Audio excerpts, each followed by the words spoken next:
Following protests and calls for change here in the Valley, the focus at home turned to how Metro Police operates. Orko Manna joining us live from Metro Police headquarters tonight with a look at what changes have been made 1 year later. Orko. Well, Brian and Denise, Metro Police say some policies were adjusted even before the murder of George Floyd, and new legislation signed today by the governor could bring even more change. Tonight we spoke to both Metro and community activists about where things stand.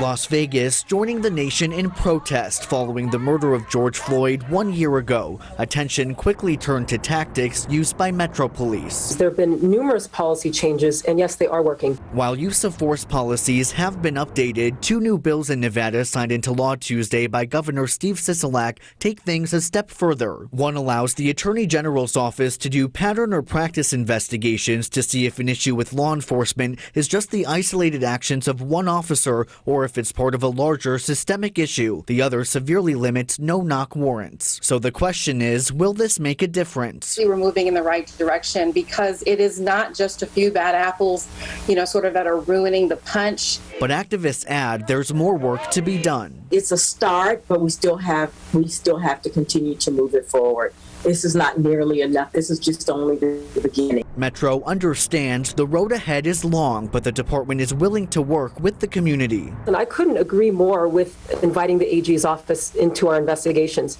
We're an organization that is not afraid of progressive change. The goal is to create an inclusive environment and honor George Floyd's legacy. So I hope that we continue this track together.